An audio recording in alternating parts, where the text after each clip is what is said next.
নমস্কাৰ এই মুহূৰ্তত আহি পৰিছে সন্ধিয়াৰ কিবা এটা বিগ ব্ৰেকিং নিউজ। আজি হৈছে ২৬ এপ্ৰিল। গোটেই অসম তথা ভাৰতৰ বিভিন্ন প্ৰান্তৰ পৰা যুগুত হৈছে কেইবাটাও গুৰুত্বপূৰ্ণ খবৰ।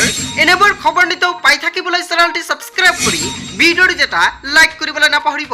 আজিৰ আমাৰ প্ৰথমটো খুবেই গুৰুত্বপূৰ্ণ খবৰ হৈছে অসমবাসীৰ বাবে এটা ডাঙৰ খবৰ।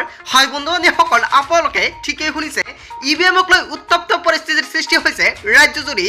৫৬টাকৈ ইভিএম বিকল হৈ পৰিছে। ইয়াক লৈ ৰাজ্যজুৰি এতিয়া হাহাকাৰৰ সৃষ্টি হৈছে। দ্বিতীয় পৰ্যায়ৰ নিৰ্বাচনৰ দিনাই ৰাজ্যত এই পৰ্যন্ত ৫৬টাকৈ অধিক ইভিএম বিকল হৈ পৰিলে। ইভিএমৰ বিসংগতিক লৈ সৃষ্টি হৈছে উত্তপ্ত পৰিস্থিতিৰ। ভোট নিদিয়াকৈ ঘৰলৈ উভতি গৈছে ভোটাৰ ৰাইজ।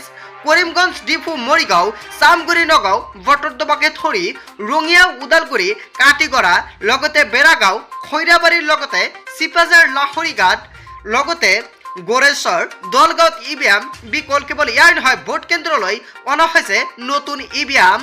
ভোটাৰ ৰাইজৰ মাজতে এতিয়া সৃষ্টি হৈছে উত্তাল পৰিস্থিতি। শিলচৰৰ ভোট কেন্দ্ৰত ইভিএম বিকলক লৈ ৰাইজৰ ক্ষোভ এতিয়া। হয় বন্ধু-বান্ধৱীসকল, ইভিএমক লৈ এটা ডাঙৰ খবৰ মুকলি হৈছে। ইয়াৰ বিষয়ত আপোনালোকে কি ক'ব? চ' বন্ধু-বান্ধৱীসকল, যদি আপোনাৰো ৰাজ্যত এনেকুৱাকৈ ঘটনা সংঘটিত হৈছে তেনে ক্ষেত্ৰত নিশ্চয় আপুনি কমেণ্ট কৰি জনাবলৈ নাপাহৰিব।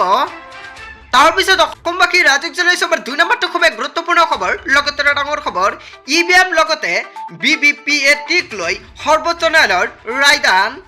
হয় বন্ধু-বান্ধৱীসকল, ইভিএম আৰু BVPATক লৈ গুৰুত্বপূৰ্ণ ৰায়দান দেশৰ উচ্চতম ন্যায়ালয়ৰ।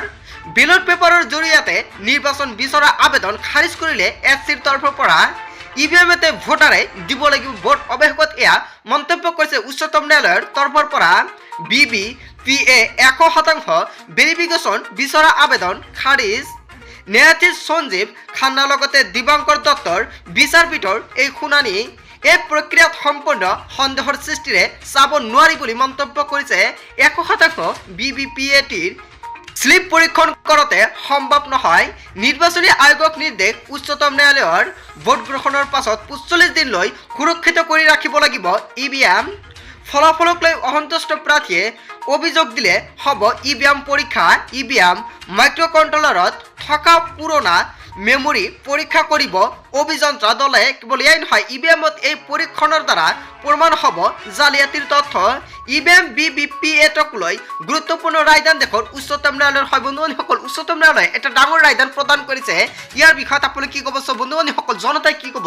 জনতাই আচলতে ইভিএম বিচাৰে না বেলট বিচাৰে? আপুনি নিশ্চয় কমেণ্ট কৰি জনাব। তাৰপিছত অসমবাসী ৰাজ্যক জনাইছো আমাৰ ৩ নম্বৰটো খুবেই গুৰুত্বপূৰ্ণ খবৰ, লগতে এটা ডাঙৰ খবৰ। ভোট কেন্দ্ৰত উত্তপ্ত পৰিস্থিতিৰ সৃষ্টি হৈছে। ভোটাৰৰ মাজত এতিয়া হতাহতি। এই মুহূৰ্তত অসমবাসী ৰাজ্যক জনাইছো আন এটা বিগ ব্ৰেকিং নিউজ। ভোটদান কৰিবলৈ অহা একাংশ ভোটাৰৰ মাজত হতাহতিৰ সৃষ্টি হৈছে। চিতলমাৰীৰ এটা ভোট কেন্দ্ৰত তীব্ৰ উত্তেজনাময় পৰিস্থিতিৰ সৃষ্টি হৈছে। উত্তপ্ত পৰিস্থিতি ৬৪ নং চিতলমাৰী প্ৰাথমিক বিদ্যালয়ৰ ভোট কেন্দ্ৰত। পশ্চিম কাৰ্বি আংলং নগাঁও জিলাৰ সীমান্তৱৰ্তী চিতলমাৰীত নিৰ্বাচনী হিংসা। হয় বন্ধু-বান্ধৱীসকল, অৱশেষত এটা ডাঙৰ খবৰ মুকলি আহিছে। সীমান্তৱৰ্তীত চিতলমাৰী সীমান্তৱৰ্তীত এটা ডাঙৰ খবৰ মুকলি আহিছে। লগতে বাক বিতণ্ডাৰে ভোট কেন্দ্ৰত হুলস্থুলীয়া পৰিৱেশৰ সৃষ্টি হৈছে। আৰক্ষী প্ৰশাসনৰ তৎপৰতাত নিয়ন্ত্ৰণ লৈ আহে পৰিস্থিতি। লগতে কেমেৰাৰ সন্মুখতে হতাহতি লিপ্ত একাংশ ভোটাৰ ৰাইজ। আৰু পুৱাই লাহৰীঘাটৰ এটা ভোট কেন্দ্ৰত সৃষ্টি হৈছে উত্তপ্ত পৰিস্থিতি। ভোটদানৰ বাবে শাৰী পাতাক লৈ উত্তপ্ত পৰিস্থিতিৰ সৃষ্টি হৈছে বুলি খবৰ পোৱা গৈছে। হতাহতি পুৰুষ মহিলাসহ আহত হৈছে কেইবাজনো।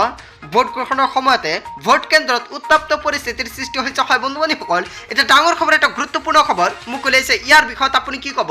যদি আপোনাৰ কিবা মন্তব্য কৰিব লগা থাকে আপোনালোকৰ মন্তব্যটো নিশ্চয় কমেণ্ট কৰি জনাবলৈ নাপাহৰিব। তাৰপিছত অসমবাসী ৰাজ্যক জনাইছে আমাৰ ৫ নম্বৰটো খুবেই গুৰুত্বপূৰ্ণ খবৰ, লগতে এটা ডাঙৰ খবৰ। ভাৰতত বন্ধ হ'ব নেকি হোৱাটছআপ? হয় বন্ধু-বান্ধৱীসকল, হোৱাটছআপ ব্যৱহাৰকাৰীলৈ এটা ডাঙৰ খবৰ। হোৱাটছআপ ব্যৱহাৰকাৰীলৈ এটা গুৰুত্বপূৰ্ণ খবৰ মুকলি আহিছে। যিকোনো মুহূৰ্ততে হোৱাটছআপ বন্ধ কৰাৰ সিদ্ধান্ত ল'ব পাৰে মেটাই। উচ্চ ন্যায়ালয়ৰ মজিয়াত হোৱাটছআপ কোম্পানীৰ মন্তব্য। তথ্য প্ৰযুক্তিৰ নতুন নিয়মক লৈ এতিয়া দিল্লী উচ্চতম ন্যায়ালয়ত হৈছিল বিতৰ্ক। আৰু নতুন নিয়ম ব্যৱহাৰকাৰীৰ গোপনীয়তা ভংগ কৰিব বুলি দাবী হোৱাটছআপৰ। যদি ইনক্ৰিপশ্যন আঁতৰাবলৈ কোৱা হয় তেন্তে ভাৰতত এৰিব হোৱাটছআপ হয় বন্ধুসকল ভাৰত এৰিব হোৱাটছআপ বুলি এয়া মন্তব্য কৰা হৈছে মেছেজে ইনক্ৰিপশ্যনৰ সুবিধা আঁতৰেৰে হোৱাটছআপ বন্ধ কৰিম বুলি স্পষ্টীকৰণ প্ৰদান কৰিছে ইনটু ইণ্ট ইনক্ৰিপশ্যনে ব্যৱহাৰকাৰীৰ গোপনীয়তা সুৰক্ষিত কৰি ৰাখে তথ্য প্ৰযুক্তি নিয়ম 2021ক প্ৰত্যাহ্বান জনাইছিল হোৱাটছআপ কোম্পানীয়ে নতুন নিয়মে দুৰ্বল কৰিব হোৱাটছআপ ব্যৱহাৰকাৰীৰ গোপনীয়তা ভাৰতত বন্ধ হ'ব নেকি হোৱাটছআপ এতিয়া এনেকৈ এটা ডাঙৰ প্ৰশ্ন উত্থাপন কৰা হৈছে হোৱাটছআপ ব্যৱহাৰকাৰীলৈ এটা জৰুৰী খবৰ হয় বন্ধুসকল এটা ডাঙৰ খবৰ এটা গুৰুত্বপূৰ্ণ খবৰ মোক উলিয়াইছে ইয়াৰ বিষয়ত আপুনি কি ক'ব আপোনালোকৰ নিশ্চয় মন্তব্যটো কমেণ্ট কৰি জনাব আচলতে হোৱাটছআপ বন্ধ হ'ব লাগে নে নাই তাৰপিছত অসমবাসী ৰাজুক জনাইছে আমাৰ 6 নম্বৰটো খুব গুৰুত্বপূৰ্ণ খবৰ লগতে ডাঙৰ খবৰ সমস্যা নহল সমাধান লোকে বৰ্জন কৰিলে ভোট এই মুহূৰ্তে অসমবাসী ৰাজুক জনাইছে আন এটা বিগ ব্ৰেকিং নিউজ সাহসীয় দলৰ বিৰুদ্ধে সৰব হৈছে লোক বৰ্জন কৰিলে ভোট হয় বন্ধুসকল কৃত্ৰিম বা নিয়ন্ত্ৰণ কৰিব নোৱাৰাৰ বাবে ভোট বৰ্জন এতিয়া ৰাজ্যৰ জনতাৰ সমস্যাৰ প্ৰতি চৰকাৰ জনপ্ৰতিনিধিয়ে কাণসাৰ নিদিয়াৰ অভিযোগ উত্থাপিত হৈছে শিলচৰৰ চিত্তৰঞ্জন ৰোডত জনতাৰ ভোট বৰ্জন দীৰ্ঘদিন ধৰি বানৰ কবলত চিত্তৰঞ্জন ৰোডৰ বাসিন্দা ভোট বৰ্জন কৰি প্ৰতিবাদ সাব্যস্ত ক্ষোভিত জনতাৰ সাহসীয় দলৰ বিৰুদ্ধে সৰব হৈ পৰিছে এতিয়া লোকে বৰ্জন কৰিছে ভোট ইয়াক লৈ হয় বন্ধুসকল এটা ডাঙৰ খবৰ এটা গুৰুত্বপূৰ্ণ খবৰ মোক উলিয়াইছে ইয়াৰ বিষয়ত আপুনি কি ক'ব বন্ধুসকল গোটেই অসম তথা ভাৰতৰ বিভিন্ন প্ৰান্তৰ পৰা এইখিনি সৰু কেইটামান গুৰুত্বপূৰ্ণ খবৰ যুগুত হৈছিলে ভিডিঅ'টি ভাল লাগিলে লাইক কমেণ্ট শ্বেয়াৰ কৰিব আৰু যদি এতিয়ালৈকে চেনেলটি ছাবস্ক্ৰাইব কৰা নাই তেন্তে এনেকুৱাকৈ নতুন নতুন ইনফৰ্মেটিভ তথা হেল্পফুল ভিডিঅ' পাবলৈ হ'লে চেনেলটি ছাবস্ক্ৰাইব কৰিবলৈ নাপাহৰিব সো থেংক ইউ ফৰ ৱাচিং ফুল ভিডিঅ'